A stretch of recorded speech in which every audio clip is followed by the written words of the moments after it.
Hey everyone, welcome back to the channel. So today I got a quick tip video, and today's video we're going to cover how to clean your differential vent hose and vent valve if you have that. And the example is going to be on this 09 Jeep Wrangler. This is a 3.8 liter V6 with 125,000 miles, but for this video it doesn't really serve a purpose. Just thought I'd mention it because I know you guys like to hear the mileage and the engine in these videos. But either way, almost any modern vehicle that has a front or rear differential nowadays will have a vent system in that differential to help keep the pressure at a neutral state so you don't blow out your axle seals or anything of that nature. And this one does have that system, and I've already done this, but I figured you fine folks out there might want to know how to do this on your car because it's a often overlooked item and can cause quite the repair bill if it blows out your axle seals because your differential is not venting correctly. So with that said, we're going to go ahead and get into this video today.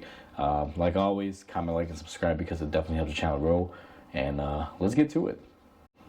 Now, I want to do a quick disclaimer. Before we go ahead and do this on this vehicle, I want to mention that typically you want to do this as you're servicing your differential, meaning the fill plug or drain plug is off of it, or even the cover, because the reason being is if it's sealed up like ours is, because we've already did this before we serviced it, but I figured let me make a video on it to help people out, and I'm not going to open up the cover and redo everything. I already got the fluid in there. So I'm doing this very cautiously. My air gun is limited to about 1 PSI or less. And if you're doing this at home and you're doing it with everything sealed up like I am, if you're not careful, you could blow out your axle seals and open up a can of worms. So you are warned. I'm not liable if that happens here.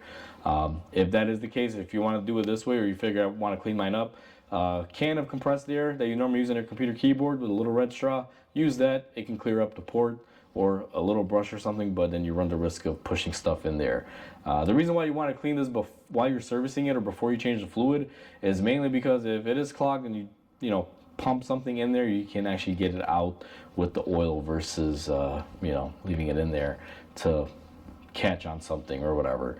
But either way, be warned, the way I'm doing it, it's already been done. I'm just reiterating and showing it.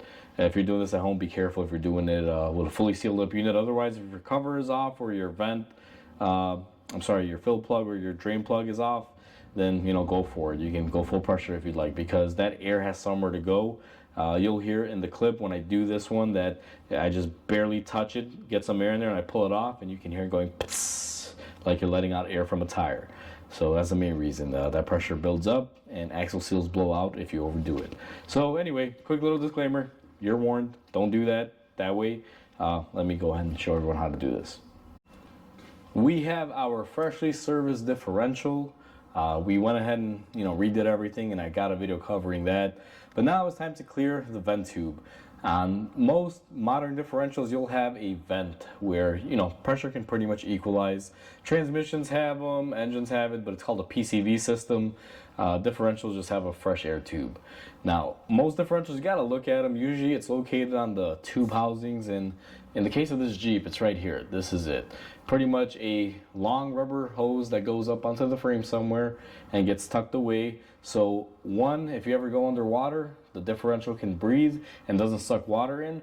And secondly, it helps vent any sort of pressure from this differential, from the gears, doing their thing, causing axle seals to blow out. So that way, if you got positive ventilation, meaning it can vent out, you don't blow your seals and things of that nature.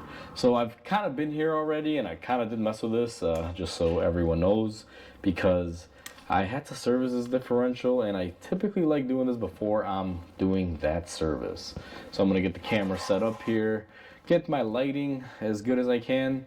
Now, in a Chicago car, you're never going to really be able to remove this easily, but let's pretend like it was rusted on there. You're going to want to remove your vent tube, and first thing is you're going to want to look in here and see, just make sure that there's no dirt or debris. Now, you also have the nipple portion that comes out of the differential, and you can get debris stuck in there on both sides, to say the least. So what I like to do for this rubber vent tube is I'll take my air line with my throttle, and I'll just go ahead and blow it out. Get some good pressure working in there. Just want to clear this tube, make sure there's nothing in there. Now, as far as the rear differential, this is where you got to be careful. because as you can see, we have our drain plug in on this one, so we do not want to pressurize this really all that much. What I do is just quick and then just release, just like that. You don't want to go too crazy. Now ideally, the best way to do this is when you have this cover off, you can clean it a lot better, and I already did it off camera that way, but this is just to show everyone. Now you want to be very careful, and again, this is sealed up right now. There's axle seals and everything. It's pretty much sealed up. I don't know if the camera picks it up, but I'm just a little bit of air. That's all I'm putting in here, and listen up. You notice how it's, and that's all you really need. Don't go crazy. Take this and go full power, or you're gonna blow your axle seals out, or probably the seal on this cover, and then you're gonna be in a world of hurt. You definitely don't want to do that. If you're gonna do that and you want to play it safe, crack your fill port here if the camera picks that up, and then go ahead and go to town, because at least the air can escape through that fill port. It's not a pressurized system. But in the case of this Jeep, it's cleared up. We heard the air coming out of this vent tube. Sometimes they do have a little valve up top with like a little cap that'll kind of open and close like that. This, I don't know if it has it or not. I really didn't look that far up, but I was able to get air through it. And what I'm going to do next is go ahead and take this and put my tube back on. Now, if you want, you can go ahead and put some sort of, you know, like a hose clamp on here if you'd like. Usually they don't come with it from the factory, and there's usually no need for it, but in today's video, just to kind of demonstrate it, what I'm going to do is grab a nice zip tie here, a nice thick hardy one, and just, if you want to play it safe, because these tubes, after you remove them and they've been stuck on there for a while, they have potential to open up on you. What you can do is just take your zip tie and just put a little bit of pressure on it, not a whole lot. As you can see, ours is locked down pretty good. And then you want to make sure you cut your zip tie off really well here, so the next guy doesn't get hit by it. And nice and flush, just like that. So now you can't really pull this off. No water can get in there, and it can do its job venting properly. It's actually really simple. You don't need a whole lot to do this. Generally, if you're doing this at home and you want to clean it up good but not open up your cover or anything, just like I said, be super careful using air. You may want to start off maybe like a can of compressed air with a little red straw, like for computer cans, and use that to clean in there. But you know, with shop air and a full compressor, my shop lines I think run like 150 plus psi. You definitely don't want 150 psi of air running through this. It's gonna blow up like a balloon, and I guarantee you, if it doesn't blow this cover off, it'll piss out of the axle seal. So just be very careful when you do that. As you saw, it's very gentle with it, and I already did it with the cover off. And generally, you want to do this before you service your differential, just as a safety. But overall, that is how you service your vent tube on your Jeep differential.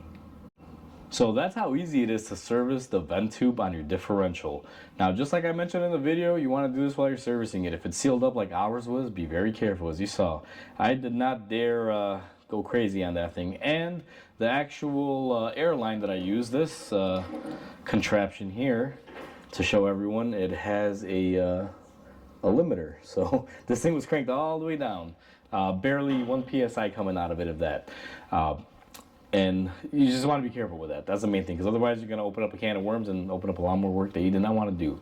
But either way, it's simple, quick, and easy. You can do this on more than just Jeeps. You could do this on almost any differential that has this vent. Just clean them up, because if debris and dirt get clogged in there, as the gears go ahead and, you know, turn and churn, it's going to create pressure, and that pressure has to go somewhere. And if it can't come out through the vent tube like it's designed, it's going to blow out your seals, and you're going to have a differential oil leaking out the sides. And those are not fun to do, because usually your brakes go out, because the rotor will get cooked, the pads get oil all over. I mean, everything is just a disaster. So if you can avoid that at all costs.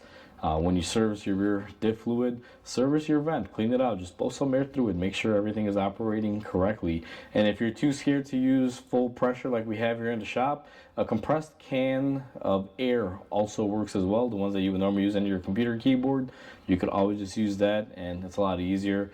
As a matter of fact, if you're doing this with, you know, the diff fully sealed up like ours was, I probably recommend that way, so you have less chance of you blowing something up.